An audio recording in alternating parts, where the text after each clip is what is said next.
Good morning बच्चों। अब हम अपने बेसिक लेक्चर्स में अगर हम बात करें, बेसिक कोर्स के लेक्चर में वेक्टर का हम सेकंड लेक्चर स्टार्ट करते हैं बेटा। ठीक है, तो अभी तक हमने आपको कहाँ तक बताया था बेटा? अभी तक हमने आपको पैराग्राम लॉ तक बता दिया था। कहाँ तक बता दिया था? पैराग्राम लॉ। अगर सिंपल से अगर उसको हम समराइज करें तो हमने आपको बताया था कि अगर हमारे पास दो वेक्टर हो, वेक्टर ए और वेक्टर बी, वेक्टर ए और वेक्टर बी, अगर एक दूसरे से कुछ एंगल थीटा बनाए, कुछ एंगल थीटा बनाए, तो जो इनका रिजल्टेंट होता है, इनका क्या होता है बेटा? रिजल्टेंट जो होता है,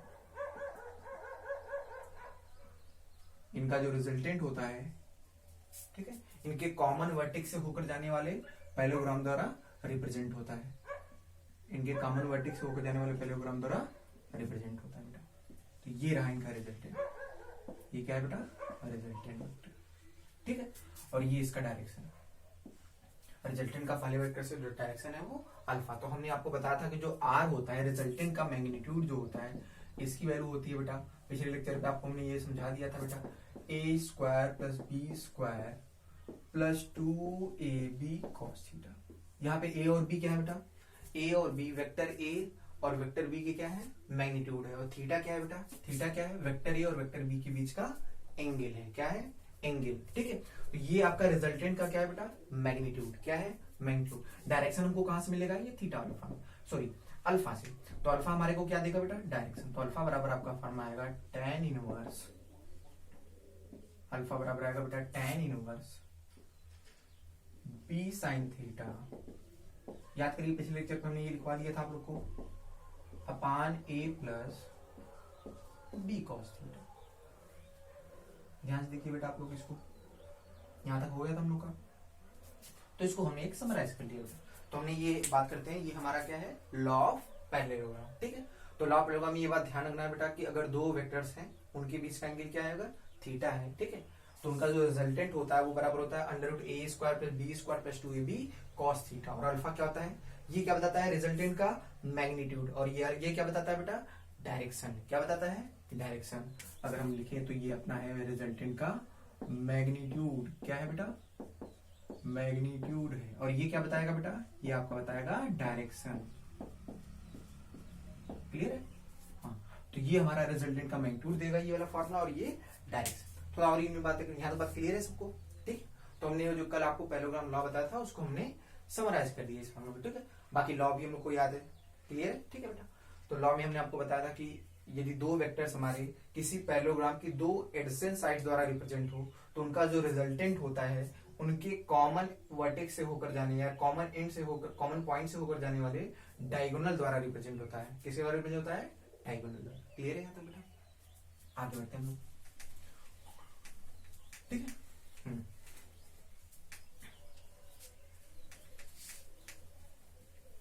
तो ये फार्मूला आपको ध्यान रखना होगा बेटा। रिजल्टेंट का जो मैग्नीट्यूड क्या होता है और डायरेक्शन। यहाँ तक बात क्लियर है बेटा?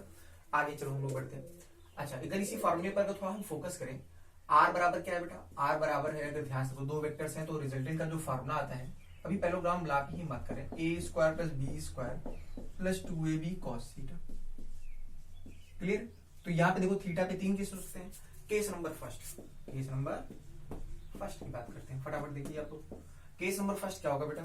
अगर थीटा क्या होगा बेटा? थीटा आपका 0, if theta equal to 0 degree, theta 0 degree, या इसी को हम ऐसे बोल सकते हैं कि वेक्टर ए और वेक्टर बी क्या हो बेटा?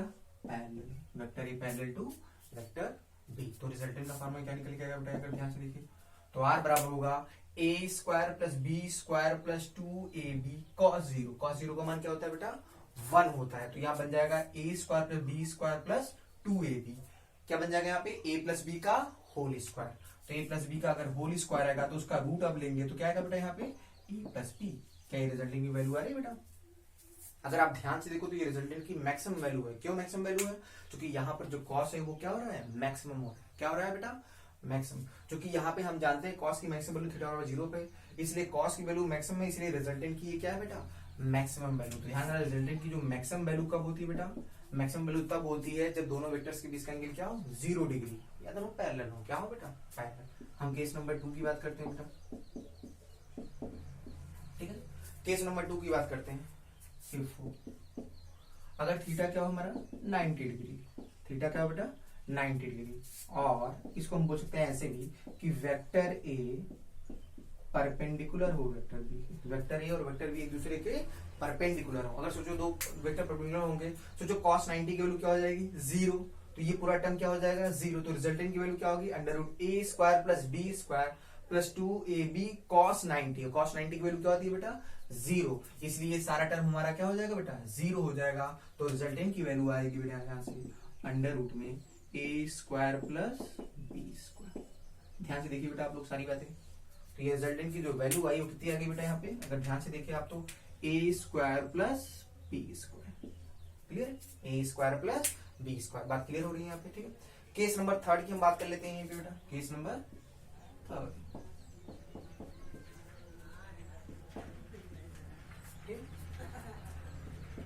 केस नंबर 3 क्या होगा, थीटा की वैल्यू क्या हो जाए बेटा 180 degree.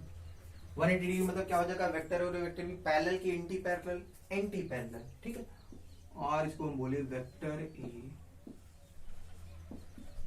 Anti parallel to vector B. Vector A vector B के क्या हो एंटी पैरेलल।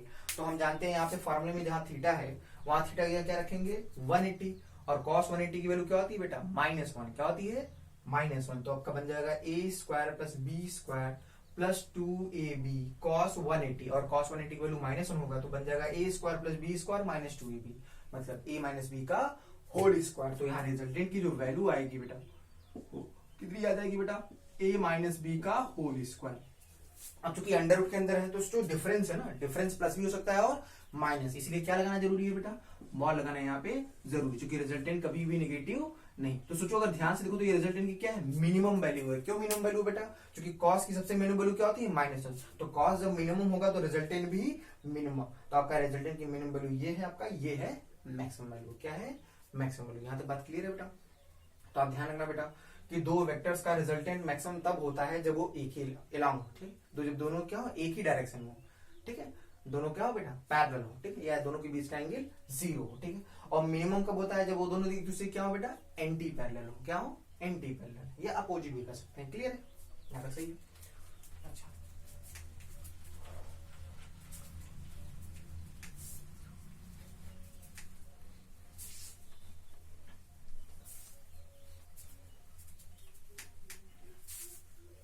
इसका मतलब एक बात तो क्लियर हो गई कि दो वेक्टर्स अगर हमको दिए हो, क्या बेटा दो वेक्टर्स अगर हम दिए हो तो दो वेक्टर्स का जो रिजल्टेंट होता है वो हमेशा किसके, इसका मतलब दो वेक्टर्स का जो रिजल्टेंट होता है वो हमेशा मिनिमम और मैक्सिमम के बीच में लाई करता है। मिनिमम और मैक्सिमम के बीच में हम चाहे तो इसकी वैल्यू यहाँ लिख भी सकते हैं, जो r होगा वो हमेशा लेस देन होगा a माइनस बी से, और वो हमेशा लेस देन इक्वल टू होगा a प्लस बी से। r की वैल्यू a प्लस बी से, a माइनस बी के मैग्नीट्यूड से हमेशा बड़ा या बराबर होगा, और लेस देन किससे होगा बेटा a प्लस बी के मैग्नीट्यूड। और a और b है क्या बेटा, a b आपके दो वेक्टर्स है जिनके रिजल्टेंट क्या है बेटा r है। यहाँ पे r क्या है बेटा वेक्टर a और वेक्टर b का रिजल्टेंट है। क्या है रिजल्टेंट का मैग्नीट्यूड। ए क्या है वेक्टर ए का मैग्नीट्यूड, ये बी क्या है वेक्टर बी का। ये पहले भी आपको हमने बता दिया था कि अगर हमने केवल वेक्टर नहीं बनाया, केवल एक सिंबल ही रिप्रेजेंट कर दिया तो इसका मतलब ये क्या उसके मैग्नीट्यूड को रिप्रेजेंट, उस वेक्टर के मैग्नीट्यूड। ये वेक्टर ए का मैग्नीट्यूड है, ये वेक्टर बी का मैग्नीट्यूड है, और ये इन ए और बी के रिजल्टेंट का मैग्नीट्यूड है। क्या है रिजल्टेंट का मैग्नीट्यूड। यहाँ तक बात क्लियर है बेटा। ठीक है, आगे बढ़ते हैं हम लोग। यहाँ तक सही है सबको, आगे बढ़ते हैं बेटा। आप लोग को कहीं अगर लगे कि थोड़ा आप लोग को नोट करने में कोई दिक्कत हो रही है तो आप स्क्रीन को पॉज करके बेटा आराम से आप उस बातों को आराम से नोट कर लीजिए, उसके बाद आप रिज्यूम करिए ठीक है वीडियो को। चलो आगे बढ़ते हैं बेटा हम। अच्छा, अब इसके बाद हम बात करते हैं, अगर हम बात करें एक आपको थोड़ा सा मैं रिजल्ट बता रहा हूँ, काफी यूजफुल है, काफी ज्यादा यूज में आएगा बेटा आपको। इलेक्ट्रोस्टैटिक अभी हम लोग करेंगे ना, अभी यूज करेंगे हम लोग, बहुत ज्यादा ये रिजल्ट यूज में आएगा, तो इस रिजल्ट को आप ध्यान रखना होगा। रिजल्ट क्या है बेटा कि अगर दो वेक्टर्स हो उनके मैग्नीट्यूड क्या हो बेटा बराबर हो।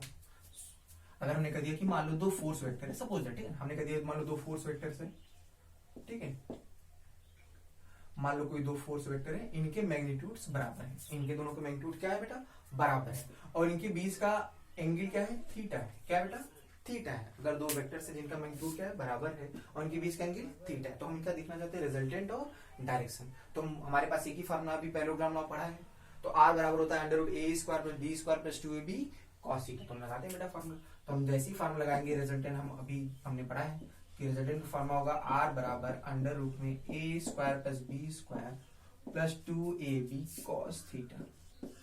बेटा रिजल्ट्स को आप ध्यान रखिए बेटा, बेसिक बेसिक, ठीक है। तो जिसको आप स्टार बना के देखिए, आपको अगला पॉइंट हम सिखा रहे हैं कि दो अगर इक्वल वेक्टर्स हो तो उनका रिजल्टेंट क्या होगा। ये रिजल्ट को अगर हम याद रखेंगे तो काफी यूज में आता है बेटा ज्यादातर, ठीक है। तो a की वैल्यू क्या है बेटा, यहाँ पे देखो क्या दोनों वेक्टर्स के मैग्नीट्यूड बराबर है, दोनों एफ एफ है, तो a की जगह एफ रखो एफ स्क्वायर, b की जगह भी एफ रखेंगे एफ स्क्वायर प्लस 2 a की जगह एफ, b की जगह भी बेटा एफ, एफ इंटू एफ क्या हो जाएगा बेटा, यहाँ पे एफ स्क्वायर हो जाएगा cos थीटा। बेटा ये समझ पा रहे हो एफ स्क्वायर क्यों आ रहा है यहाँ पे एफ स्क्वायर समझो कैसे आ रहा है बेटा, a का मैग्नीट्यूड पहले वेक्टर का मैग्नीट्यूड भी एफ है, दूसरे का भी मैग्नीट्यूड क्या है F, F into F F square क्या हो जाएगा एफ स्क्वायर। तो ध्यान से आप देखेंगे एफ स्क्वायर प्लस स्क्वायर क्या होगा बेटा 2f स्क्वायर, क्या होगा 2f स्क्वायर और प्लस यहाँ पे बेटा आ गया 2f स्क्वायर cos थीटा। तो ध्यान से अगर आप देखेंगे तो यहाँ पे 2f स्क्वायर कॉमन मिल रहा है, क्या मिल रहा है इन दोनों में 2f स्क्वायर कॉमन है, तो ब्रैकेट में क्या बचेगा बेटा कॉमन ले लेंगे 1 प्लस cos थीटा, 1 प्लस, जब 2f स्क्वायर कॉमन ले तो यहाँ बचा 1 प्लस cos थीटा। तो अब याद करो बेसिक फॉर्मूला ट्रिग्नोमेट्री के, 1 प्लस cos थीटा को हम क्या लिख सकते हैं 2 cos स्क्वायर थीटा बाई 2, क्या लिख सकते हैं बेटा 1 प्लस cos थीटा को, आपको शायद फॉर्मूला याद होगा cos 2 थीटा बराबर होता है 2 cos square theta minus 1, 2 cos square theta minus 1, उसी फॉर्मूले का हम यूज कर रहे हैं जो आप लोगों ने आपने पढ़ा होगा 1 प्लस cos 2 थीटा बराबर 2 cos स्क्वायर थीटा। तो इसे हम क्या लिख सकते हैं 1 प्लस cos थीटा को 2 cos स्क्वायर इस एंगल का आधा 2 cos square theta by 2, clear है बेटा। तो हमारा ये क्या बन जाएगा 2f स्क्वायर और इसको क्या लिख सकते हैं बेटा 2 cos square theta by 2, 2 cos square theta by 2। तो इसके आगे हम आगे कंटिन्यू करते हैं इधर बेटा। तो यहां से अगर ध्यान से देखें तो रिजल्टेंट की वैल्यू क्या आ गई बेटा 2 2 जा 4, तो आपका आ गया अंडर रूट में 4f square cos square theta by 2। तो अगर हम ध्यान से देखेंगे तो यहाँ रिजल्ट 4 का क्या होगा बेटा स्क्वायर 2, एफ स्क्वायर क्या होगा एफ, cos स्क्वायर क्या होगा cos थीटा बाई। तो इस रिजल्ट को आपको याद रखना होगा बेटा, इस रिजल्ट को आपको याद रखना आपके लिए बहुत इंपॉर्टेंट है बेटा, क्योंकि आप ज्यादातर क्वेश्चन अभी हम आपको कराएंगे ना वेक्टर से, तो ज्यादातर में आपको दो इक्वल वेक्टर्स आपको दिखेंगे, तो उनका रिजल्टेंट आपको ध्यान रखना चाहिए कि अगर दो वेक्टर्स के मैग्नीट्यूड बराबर हो, ठीक है, तो उनका रिजल्टेंट होगा 2f cos theta by 2, 2f cos theta, जहां पे f क्या होता है इक्वल वेक्टर्स के मैग्नीट्यूड्स हैं और थीटा उनके बीच का एंगल, उनके बीच का एंगल। अब दूसरी बात करते हैं डायरेक्शन, किसी बात करते हैं, ये तो मैग्नीट्यूड आया, ये तो इनका क्या आ गया बेटा इक्वल वेक्टर्स का मैग्नीट्यूड। अब बात करते हैं हम डायरेक्शन की, तो ये वास्तव में ये क्या है बेटा, आपको तो लिखना चाहे लिख लो, ये है मैग्नीट्यूड, ठीक है। ये रिजल्ट थोड़ा काम का है इसलिए बेटा इसको अलग से कहा है। दूसरी बात करते हैं डायरेक्शन, दूसरी बात करते हैं डायरेक्शन। तो डायरेक्शन के लिए हम क्या यूज करते हैं, कौन सा फॉर्मूला याद है बेटा, हमने लिखवाया था आपको अल्फा बराबर tan इनवर्स, अभी फॉर्मूला लिख रहे हैं बेटा b sin theta upon a plus b cos theta, alpha बराबर tan inverse b sin theta upon a plus b cos theta. तो a और b के मैग्नीट्यूड बराबर है, दोनों तो f के ही बराबर है बेटा, हम इन्हीं के वेक्टर का लिख रहे हैं ना बेटा, इन्हीं का, तो सीधे उठा के हम रखते हैं बेटा। तो अल्फा बराबर आपका आएगा बेटा tan inverse f sin theta upon f plus f cos theta. यहाँ तक क्लियर है बेटा, सब देखिए आप लोग आराम से, देखिए ऊपर नीचे f क्या कैंसिल हो जाएगा कि नहीं बेटा, यहाँ पे ध्यान से देखिए इसको, ऊपर आप नीचे देखिए, यहाँ पे नीचे f कॉमन मिल रहा है बेटा और ऊपर भी f है, तो क्या ऊपर नीचे f कैंसिल हो जाएगा, तो यहाँ पे क्या बचेगा आप ध्यान से देखिए तो आपका बचेगा बेटा tan inverse sin theta upon 1 plus cos theta. आराम से देख लीजिए सब लोग बेटा, इन दोनों से देखिए f कॉमन मिल जाएगा, ये ऊपर f है तो f से f कैंसिल बचे हो जाएगा, तो यहाँ बचेगा sin theta upon 1 plus cos theta, sin theta upon 1 plus cos theta, clear है यहाँ तो बेटा, ठीक। अब यहाँ पे फिर वही formula basic 1 plus cos theta को हम क्या लिख सकते हैं बेटा 2 cos स्क्वायर थीटा बाई 2, क्या लिख सकते हैं 2 cos स्क्वायर थीटा बाई 2, और साथ साथ हम sin थीटा को भी आधे एंगल में तोड़ लेते हैं, sin थीटा को भी आधे एंगल में तोड़ लेते हैं, तो sin थीटा को हम क्या लिख सकते हैं बेटा 2 sin theta by 2 into cos theta by 2, clear है। तो करते हैं इसको बेटा, तो sin थीटा को भी हम आधे एंगल में तोड़ लेते हैं, 2 sin theta by 2 into cos theta by 2 upon 1 plus cos theta को हम क्या लिखेंगे बेटा, इसको हम लिखेंगे 2 cos square theta by 2, 2 cos square theta by 2, यहाँ तक सही है बेटा। तो आप ध्यान से देखिए 2 से 2 आपका कैंसिल हो गया, एक cos कैंसिल, एक cos कैंसिल, तो फाइनली इसके बाद आप इधर का नोट कर लिया, तो इधर का हम मिटा रहे हैं बेटा, ठीक है इनको, क्लियर।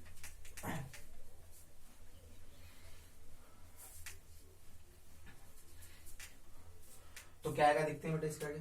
तो अल्फा की जो वैल्यू आएगी बेटा, अब ध्यान से देखिए आप, तो देखिए क्या बच रहा है यहाँ पे, यहाँ से 2 से 2 तो कैंसिल हो गया, यहाँ बचा साइन थीटा बाई 2, ठीक है। एक कॉस थीटा बाई 2 कैंसिल, तो क्या एक ही कॉस थीटा बाई 2 बचा कि नहीं, तो ऊपर बचा साइन थीटा बाई 2 और नीचे बचा बेटा, हम आराम से हर स्टेप लिख रहे हैं, आप देखिए ध्यान से, ऊपर बचा केवल साइन थीटा बाई 2 और नीचे बचा बेटा कॉस थीटा बाई 2। क्लियर है बेटा यहाँ तक सबको? अब बताओ ध्यान से, sine theta by 2 upon cos theta by 2, क्या साइन बाई कॉस को हम tan बोलते हैं कि नहीं बेटा? tan theta by 2। क्लियर है? अब ध्यान से बताओ tan inverse tan theta by 2, तो इसकी वैल्यू क्या थीटा बाई 2 ही आएगी कि नहीं बेटा? क्या आएगी? Theta by 2। इसका मतलब डायरेक्शन क्या बता रहा है बेटा? क्या एंगुलर बाइसेक्टर के लॉन्ग आ रहा है क्या? किसके लॉन्ग आ रहा है? एंगुलर बाइसेक्टर के लॉन्ग। किसके लॉन्ग आ रहा है? एंगुलर। इसका मतलब अगर दो वेक्टर्स के मैग्नीट्यूड क्या हो बेटा? बराबर हो। अगर दो वेक्टर्स के मैग्नीट्यूड बराबर हो तो जो उनका रिजल्टेंट होता है उसकी वैल्यू क्या होती है? रिजल्टेंट का जो मैग्नीट्यूड होता है वो बेटा होता है 2f cos थीटा बाई 2। और इंपॉर्टेंट और क्या है बेटा कि उनका जो डायरेक्शन होता है वो किसके लॉन्ग होता है बेटा? along the angular bisector. along the angular bisector किसके लॉन्ग होता है बेटा? एंगुलर बाइसेक्टर के लॉन्ग। क्लियर है? ठीक है, इसको हम प्राप्त करें।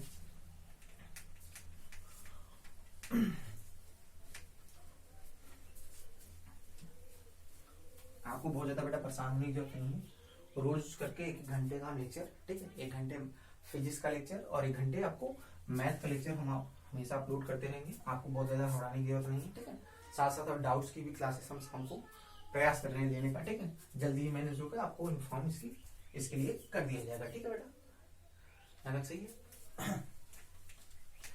और खासकर जिनका शुरुआत का कुछ अगर लेक्चर छूटे हुए हैं, इलेक्ट्रोस्टैटिक की बात करें तो शुरुआती लेक्चर आपको हम जल्दी ही, ठीक है, इनको पहले इधर कंटिन्यू करते हैं, फिर शुरुआती जो लेक्चर है बेटा उनको हम लेकर अपलोड कर देंगे, तो आपको बहुत ज्यादा परेशान होने की जरूरत नहीं, जिनका लेक्चर कुछ शुरुआती लेक्चर अगर छूट गया। अभी केवल हम बेसिक्स की बात करें, जो बेसिक टूल्स हैं उनको समझा रहे हैं, क्योंकि इनका यूज हमारे फिजिक्स में भी पड़ेगा हमको, ठीक है। यहाँ तक बात हो गई बेटा। तो हम लोगों ने बात कर ली इसकी, ठीक है, हमने रिजल्टेंट का मैग्नीट्यूड की बात कर ली। तो हमने ये रिजल्ट यहाँ पे जो समझा उसको थोड़ा सा हम इसको समझ लेते हैं कैसे। हमने क्या समझा कि अगर दो वेक्टर हो जिनका मैग्नीट्यूड क्या हो बेटा? जिनका मैग्नीट्यूड बराबर हो, उनके बीच का एंगल थीटा हो, तो इनका जो रिजल्टेंट किसके लॉन्ग होता है बेटा? ध्यान रखना बेटा, इस रिजल्ट को याद रखना, इनका रिजल्टेंट हमेशा एंगुलर बाइसेक्टर के लॉन्ग होगा। किसके लॉन्ग होगा? Angular bisector. और रिजल्टेंट का जो मैग्नीट्यूड होता है वो 2f cos थीटा बाई 2। बेटा इस रिजल्ट को आप ध्यान रखना कि अगर दो वेक्टर्स हो जिनका मैग्नीट्यूड क्या हो बेटा? बराबर हो। क्या हो बेटा? बराबर। उनके बीच का एंगल पूरा थीटा है, तो इनका जो रिजल्टेंट होता है किसके लॉन्ग होगा? Angular bisector. देख रहे हो आप, थीटा बाई 2 थीटा डिवाइड करा दो इक्वल एंगल्स में, एंगुलर बाइसेक्टर के लॉन्ग होता है। कितनी होती है उसकी वैल्यू बेटा? रिजल्टेंट का मैग्नीट्यूड कितना होता है? 2f cos theta by 2। इस रिजल्ट को आपको ध्यान रखना होगा बेटा, बहुत काम का है, बहुत जगह यूज आएगा इलेक्ट्रोस्टैटिक में। क्लियर? हटाइए इसको। ठीक, अब आगे बढ़ते हैं। आगे थोड़ा सा हम बता दें यूनिट वेक्टर्स के बारे में। थोड़ा सा हमें वैसे यूनिट वेक्टर के बारे में हम लोगों ने चर्चा कर दिया था, लेकिन किसी भी वेक्टर के लॉन्ग यूनिट वेक्टर कैसे लिखते हैं तो हम आपको इसके बारे में थोड़ा समझाते हैं, ठीक। देखो, टू फाइंड, अगली रीडिंग में लिखते हैं बेटा, to find unit vector, to find unit vector along a given vector.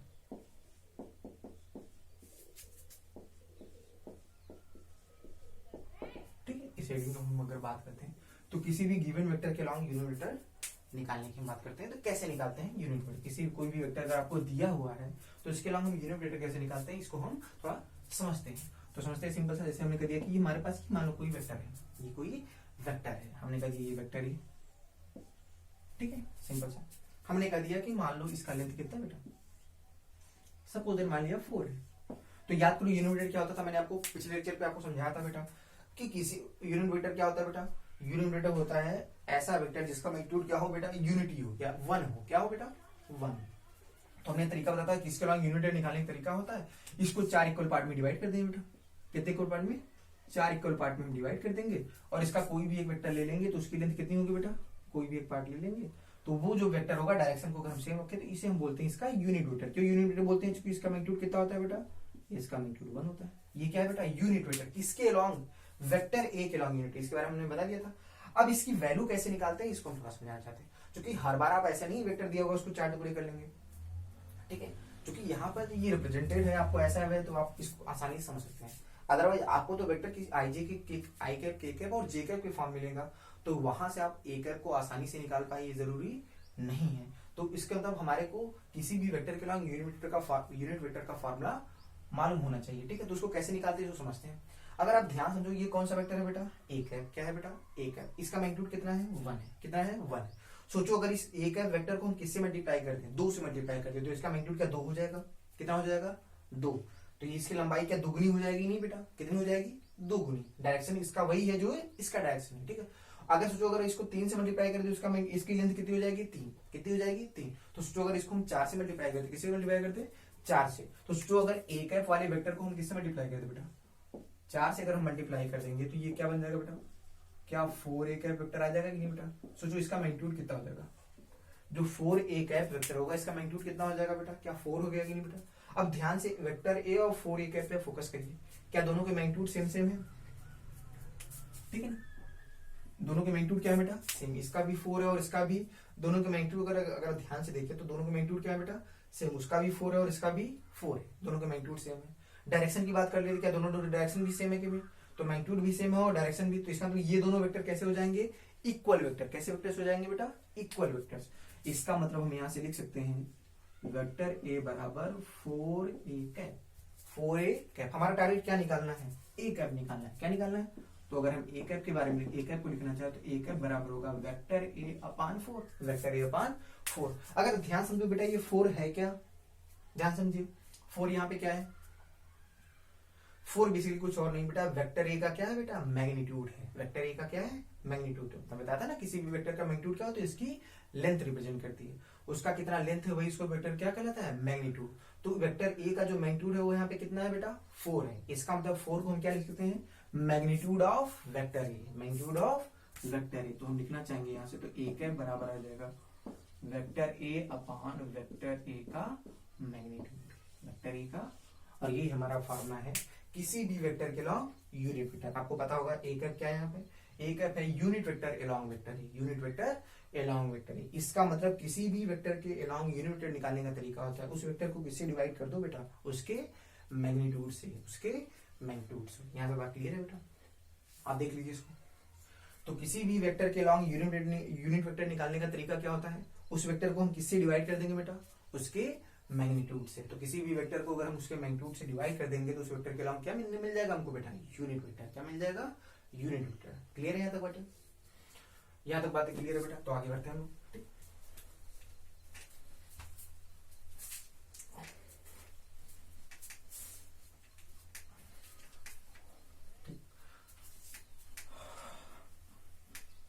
अब चूंकि हम समूह का लॉ भी पढ़ लिए, लॉ ऑफ पैरेललोग्राम, ये सब सारी बातें हम पढ़ लिए, तो थोड़ा सा उसको अप्लाई कर लेते हैं, ठीक।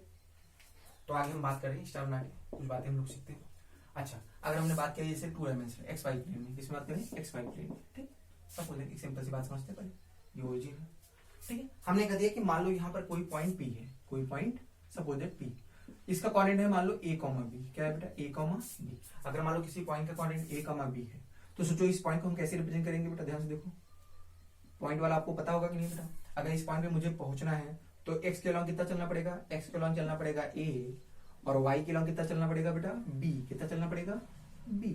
समझिए बेटा, यहाँ पे एक्स के अलॉन्ग कितना चलना पड़ेगा ए, वाई के अलॉन्ग कितना चलना पड़ेगा बी। सोचो ये ओपी के, अगर ओ को हम पी से मिला दे, सोचो ये है क्या,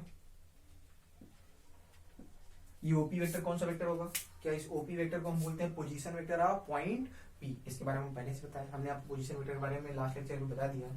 ओपी होता है position vector of point P, position vector of point P. अब थोड़ा हम समझते हैं हमारा टारगेट क्या लिखना है बेटा, हमारे को टारगेट है ये ओपी वेक्टर लिखना है। क्या लिखना है, ओपी वेक्टर लिखना है। तो याद करो पिछले लेक्चर में हमने आपको बता दिया था कि एक्स एक्सिस के लॉन्ग यूनिट वेक्टर क्या होता है बेटा, आई कैप। एक्स एक्सिस के लॉन्ग क्या होता है, यूनिट वेक्टर आई कैप। वाई के लॉन्ग यूनिट वेक्टर क्या होता है, जे कैप। और जेड एक्सिस के लॉन्ग यूनिट वेक्टर क्या होता है बेटा, के कैप। तो हमने ये बात समझ लिया था कि एक्स एक्सिस, वाई एक्सिस और जेड एक्सिस के लॉन्ग यूनिट वेक्टर क्या होते हैं बेटा, आई कैप, जे कैप और के कैप होते हैं। आई कैप, जे कैप और के कैप होते हैं। क्लियर बेटा। तो ध्यान से बताओ, अगर एक्स के लॉन्ग मुझे यूनिट लेंथ का वेक्टर मालूम है, तो मुझे 2 लेंथ का अगर वेक्टर निकालना होगा एक्सिस के लॉन्ग, तो क्या होगा, क्या 2 से मल्टीप्लाई कर दोगे 2 आई कैप। 3 लेंथ का निकालना होगा तो क्या होगा, 3 आई कैप होगा। तो मुझे अगर ए लेंथ का वेक्टर चाहिए तो क्या ए आई कैप हो जाएगा कि नहीं बेटा। यहाँ पे ध्यान से देखो, क्या ए से मल्टीप्लाई कर दूंगा तो ये वाला वेक्टर क्या हो जाएगा बेटा। अगर मैं इसको नाम दे दूं, अगर मैं बोल दिया ये पॉइंट ए है, मान लो बोल क्या है बेटा, तो ध्यान से बताओ, अगर मुझे वेक्टर OA लिखना होगा तो बताओ एक्स एक्सिस के अलॉन्ग कितने लेंथ का ये वेक्टर है, ए लेंथ का वेक्टर है। कितने लेंथ का वेक्टर है, ए लेंथ का वेक्टर है। तो आई कैप को हम किससे मल्टीप्लाई कर दें, ए से मल्टीप्लाई कर दो। सोचो अगर मुझे एक्सिस के अलॉन्ग 2 यूनिट का वेक्टर चाहिए तो हम क्या करेंगे, 2 यूनिट का अगर मुझे वेक्टर चाहिए तो आई कैप को किससे मल्टीप्लाई कर दोगे, 2 से। 3 यूनिट का चाहिए तो आई कैप को किससे मल्टीप्लाई करोगे, 3 यूनिट। अगर ए यूनिट का वेक्टर चाहिए तो आई कैप को किससे मल्टीप्लाई कर दोगे, ए से। आई कैप को हम किससे मल्टीप्लाई कर देंगे यहाँ पे, ए कैप से। सिमिलरली बताओ अगर एपी वेक्टर की अगर हम बात करें, किसकी बात करें, तो यहाँ पे हम थोड़ा लिखना चालू कर दें। सोचो यहाँ पे ओए वेक्टर कितना आ जाएगा बेटा, तो ओए वेक्टर हमारा आ जाएगा बेटा ए आई कैप। आई कैप समझ पा रहे हो कैसे है बेटा, क्योंकि आई कैप होता है unit vector along x axis. तो ए लेंथ का वेक्टर चाहिए तो ए से मल्टीप्लाई करेंगे तो हमारा वेक्टर आ जाएगा ए आई कैप। क्या हो जाएगा बेटा, ए। वैसे ही बताओ एपी किसके अलॉन्ग है बेटा, क्या ध्यान से बताओ, क्या वाई के अलॉन्ग है कि नहीं बेटा। तो हम लोग जानते हैं कि y के अलॉन्ग जो यूनिट वेक्टर होता है वो क्या होता है बेटा, j। y के अलॉन्ग यूनिट वेक्टर क्या होता है बेटा, j कैप। तो y के अलॉन्ग अगर मुझे 2 लेंथ का वेक्टर चाहिए तो 2j कैप होगा। 3 लेंथ का चाहिए वेक्टर तो क्या हो जाएगा, 3j कैप। तो हमको कितनी यूनिट का वेक्टर चाहिए, b, जिसकी लेंथ कितनी हो, b। तो क्या हो जाएगा बेटा, क्या b से मल्टीप्लाई कर दे j कैप को, तो क्या आ जाएगा, इसका मतलब यही तो वेक्टर AP है। तो वेक्टर AP मतलब डायरेक्शन A से P, तो AP वेक्टर किसके बराबर होगा, bj कैप। किसके बराबर होगा, तो हमारा यहाँ पे AP वेक्टर आएगा bj कैप। मेरी बात समझ में आ रहा है नहीं बेटा बच्चों, आराम से आप देखिए इस बात को जो आपको समझाया जा रहा है। क्लियर बेटा। अब सोचो अगर मैं OAP ट्रायंगल पे लॉ ऑफ ट्रायंगल याद है, लास्ट लेक्चर पे आपको बताया था, तो हम क्या लॉ ऑफ ट्रायंगल अप्लाई कर सकते हैं नहीं बेटा। तो ध्यान से बताओ इस ट्रायंगल में अगर हम फोकस करें तो वेक्टर OP को मैं लिखना चाहूं तो वेक्टर OP को मैं लिख सकता हूं vector OA plus vector AP। ध्यान से देखिए बेटा, वेक्टर OP को मैं लिखना चाहूं तो क्या लिख सकता हूं, vector OA plus vector AP। तो ध्यान से बताओ इन दोनों की वैल्यू हम रखते हैं वहां पे उठा के, तो आपका बेटा आएगा ए आई कैप प्लस ये आपका वेक्टर। क्या क्या वेक्टर, सोचो ये वेक्टर ओपी क्या है, क्या इसी को हम बोलते हैं ना position vector of point P. Position vector of point P, अगर ध्यान से हो गया आप फोकस करें तो क्या यहां से बात क्लियर होगी कि किसी भी पॉइंट का अगर मुझे पोजीशन वेक्टर लिखना हो, ये ओपी क्या है बेटा, ये है position vector of point P. याद करिए लास्ट लेक्चर पे हमने आपको बताया था कि किसी भी पॉइंट का पोजीशन वेक्टर क्या होता है बेटा, ओरिजिन से उस पॉइंट को मिलाने वाली लाइन के लॉन्ग होता है, ओरिजिन से उस पॉइंट को मिलाने वाली लाइन के। तो यहाँ पे ओपी क्या है बेटा, ओपी है पॉइंट पी का पोजीशन वेक्टर। तो किसी भी पॉइंट का पोजीशन वेक्टर निकालने का तरीका यहाँ से क्या निकल गया बेटा कि एक्स कोऑर्डिनेट में आई कैप से मल्टीप्लाई कर दो और वाई कोऑर्डिनेट में जे कैप से मल्टीप्लाई कर दो और ऐड कर दीजिए। क्लियर बेटा। तो किसी भी पॉइंट का यूनिट निकालने का तरीका है एक्स कोऑर्डिनेट में आई कैप से, वाई कोऑर्डिनेट में जे कैप से। सोचो अगर जेड कोऑर्डिनेट होगा तो किससे मल्टीप्लाई कर दे, के कैप से। किससे मल्टीप्लाई कर दे, के, और सबको ऐड कर दे जैसे हो, सबको क्या कर देंगे, ऐड कर देंगे। तो हमारे को क्या मिल जाएगा, पॉइंट का पोजीशन। तो सोचो इस वेक्टर ओपी अगर हम बात करें, ओपी क्या है, पॉइंट पी का पोजीशन वेक्टर। तो ये वेक्टर तो हमारे को आ गया। तो वेक्टर में 2 चीजें होती है, मैग्नीट्यूड और डायरेक्शन। मैग्नीट्यूड और डायरेक्शन, तो उनकी भी बात कर लेते हैं बेटा। सोचो इस ओपी वेक्टर का मैग्नीट्यूड क्या होगा, जो ये लेंथ होगी, जो ये लेंथ। तो ये ओपी लेंथ कहां से आएगी, याद करो ध्यान से बताओ, ये राइट एंगल ट्रायंगल है कि नहीं बेटा। अगर ध्यान से बेटा फोकस करिए, OAP कैसा ट्रायंगल है, it is a right angle triangle. तो बताओ इसका बेस क्या है, A, परपेंडिकुलर क्या है, B। तो इसका हाइपोटेनस की अगर वैल्यू अगर दिखे तो क्या हम पाइथागोरस थ्योरम से लिख सकते हैं, √a² प्लस b²। क्या बोल सकते हैं, √a² प्लस, मतलब ये जो हमारी ओपी लेंथ होगी वो किसके बराबर होगी, √a² प्लस b²। तो यही तो हमारा क्या है बेटा, मैग्नीट्यूड है। यही तो हमारा क्या है बेटा, मैग्नीट्यूड। इसका मतलब जो ओपी वेक्टर है इसका जो मैग्नीट्यूड है बेटा वो होगा √a² प्लस, ठीक। तो आप इसको ऐसे भी याद सकते हो, √ में आई के कोफिशिएंट का स्क्वायर प्लस जे के कोफिशिएंट का स्क्वायर, आप ऐसे ही बोल सकते हो, ठीक है। ये √ में a² plus b² a² plus b²। तो ये तो हुआ रिजल्टेंट का मैग्नीट्यूड। डायरेक्शन हम कैसे लिखेंगे, डायरेक्शन के लिए अल्फा। तो याद करो डायरेक्शन के लिए निकालने के लिए क्या, tan। अब हमको निकालना है तो tan में निकालेंगे, हमने बताया था क्योंकि tan की वैल्यू सारे तो tan में हम लिखते हैं, किसमें लिखते हैं, tan में। तो ये होगा इसका मैग्नीट्यूड। डायरेक्शन निकालने के लिए हम tan अल्फा निकालेंगे। तो tan बराबर क्या होगा बताओ, इस ट्रायंगल में अगर फोकस करिए बेटा, tan क्या होगा, tan बराबर होता है परपेंडिकुलर अपॉन बेस। तो परपेंडिकुलर है b अपॉन बेस, तो b/e। बेटा देखिए यहाँ पे फोकस करिए आप लोग, तो ये आपको देगा ये मैग्नीट्यूड, किसका देगा, पोजीशन वेक्टर का, और ये आपको देगा डायरेक्शन, ठीक है। ध्यान रखना बेटा, ये आपका है किसी भी पॉइंट का पोजीशन वेक्टर लिखने का तरीका होता है, एक्स कोऑर्डिनेट में आई कैप से, वाई कोऑर्डिनेट में जे कैप से, जे कोऑर्डिनेट होगा तो के कैप से मल्टीप्लाई करके सबको ऐड कर दीजिए।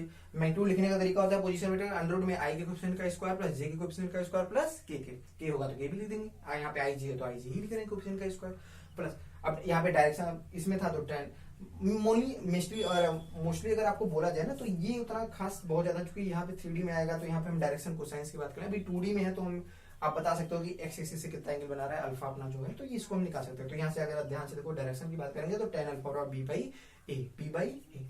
मोस्टली अगर आप देखा जाए तो हमारे लिए जो ज्यादा इंपॉर्टेंट है ये वाला इंपॉर्टेंट है, और ये मतलब किसी भी पॉइंट का पोजीशन वेक्टर कैसे लिखा जाता है और उसका मैग्नीट्यूड, ये थोड़ा ज्यादा इंपॉर्टेंट है, ठीक है। बाकी और जो इसके बाद जो आपके आएंगे 3D में, तो वो ज्यादातर मैथ में काफी इंपॉर्टेंट होते हैं।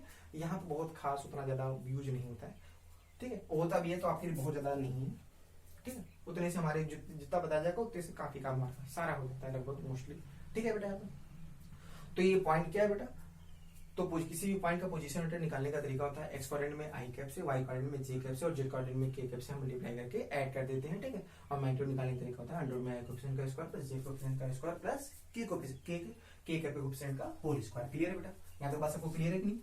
इसको हटाएं। तो हमने 2D में देख लिया, किसमें देख लिया बेटा? 2D में। इसी चीज को अगर 3D में देखे तो बेटा इन बातों को आप समझ लो, अभी इन सबका यूज आएगा। आगे हम पढ़ेंगे अभी बेटा Coulomb's law in vector form, किसमें पढ़ेंगे बेटा?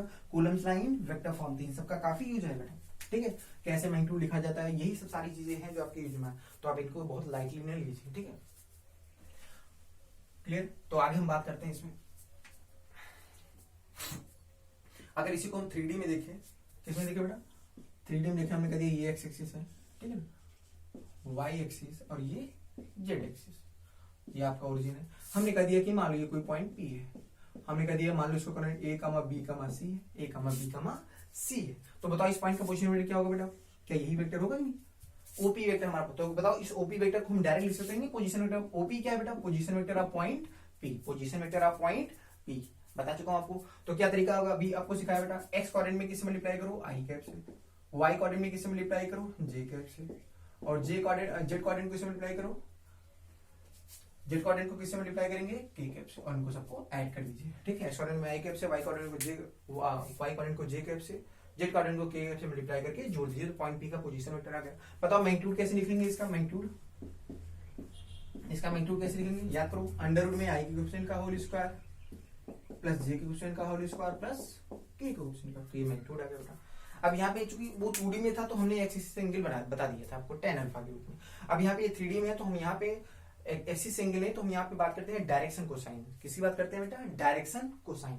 मतलब तीनों एक्सिस से जो एंगल ये बना रहा है बेटा, ये आपका ओपी वेक्टर या पॉइंट पी का पोजीशन वेक्टर, उसके कोसाइंस की वैल्यू क्या है, हम बोलते हैं डायरेक्शन कोसाइंस। Direction cosine. अगर हमने बोला ये वेक्टर, अब शायद देखो ये जो बात बता रहा हूँ ये बस आपको इन्फॉर्मेशन के लिए बता दे रहा हूँ, बहुत ज्यादा है। अब इसका यूज आपके फिजिक्स में बहुत ज्यादा नहीं है, ठीक। कहीं कहीं हो सकता है बेसिक में, बिना आप उसके यूज के भी आप कर सकते हो, ठीक है। तो थोड़ा इन्फॉर्मेशन पॉइंट ऑफ व्यू होता है। तो ये अगर मान लो इससे एंगल कितना बना रहा है बेटा? अल्फा बना रहा है। इससे कितना बना रहा है? एक्स एक्सिस से अल्फा बना रहा है। वाई एक्सिस से एंगल कितना बना रहा है? बीटा। और जेड से एंगल कितना बना रहा है?